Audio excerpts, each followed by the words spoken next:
Joining me now to talk about this, New York Congresswoman Elise Stefanik. Congresswoman, thank you so much for being here tonight. Now, it's easy to laugh about these big pet projects that cost taxpayer $225 million, but this is hard-earned money by people who go to work every day and pay their taxes and don't want their representatives like Nancy Pelosi, even in California, using it for pet projects for big tech companies that could be paying for these projects themselves.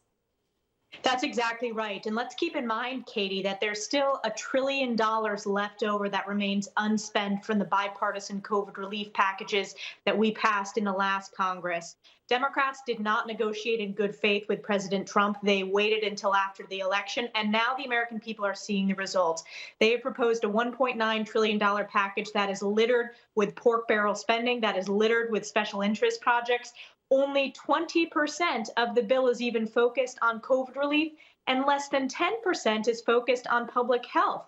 The other thing that the American people need to be made aware of is the vast majority of the $1.9 trillion won't even be spent this year. It will be in the future. So the American people deserve a COVID relief bill that's focused on making sure that we have the vaccines necessary, distribution to rural communities to get those vaccines to the places that are underserved, making sure schools open now. They should have opened much long ago, but making sure that happens immediately and supporting small businesses to reopen. That is a target COVID relief bill, not these pet projects in Silicon Valley. The fact that only 20% of the COVID relief bill is actually COVID relief is just unbelievable, and I think a scandal and something that generations in the future will have to pay for. But speaking of scandals, let's get back to your home state of Andrew Cuomo, of course, is the governor of New York.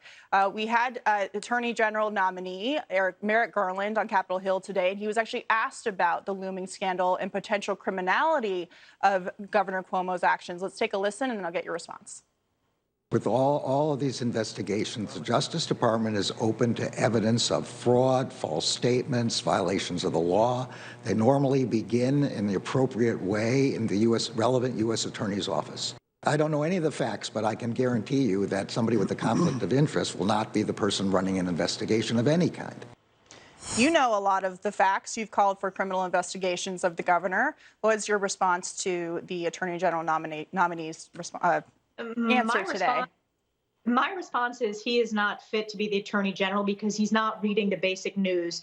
If he hasn't read the New York Times, the Washington Post, the Wall Street Journal for the past month, that's on him. He, as the American people are aware, this is a serious corruption scandal at the highest levels of New York State government. We need a much clearer response from the nominee to be Attorney General, making sure that there is an independent, apolitical, fair investigation. And when it comes to obstruction of justice, these are not just accusations, Katie. This was caught on tape. It was caught on tape on a Zoom call with members of the New York State Assembly, which is why it's Democrats as well who are speaking out about the need to have an independent federal investigation, but also some are proposing impeachment of the governor, and the governor, I have said, should resign. But I have been focused on this since last April.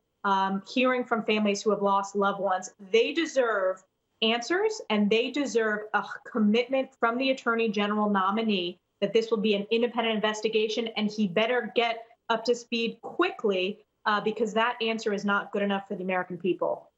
Well, you mentioned how the Attorney General nominee, Judge Merrick Garland, hasn't been reading the news about these issues. But if you read a lot of the news or listened to people at places like PolitiFact, for example, you would find that Andrew Cuomo has done nothing wrong at all. Take a listen to this.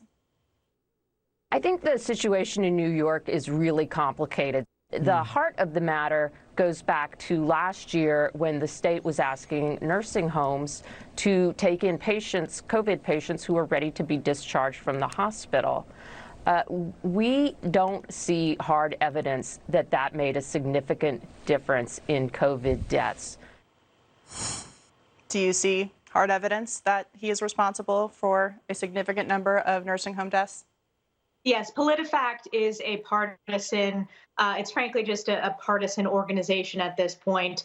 This is not a partisan issue, Katie. It is a fact that Governor Cuomo instituted an executive order on March 25th, not asking nursing homes to accept, forcing them to accept positive COVID patients, not following federal guidance from CMS and CDC. Studies have shown that over 1,000 more deaths resulted as a result of this executive action. So this is the height of corruption, and it deserves an independent federal investigation.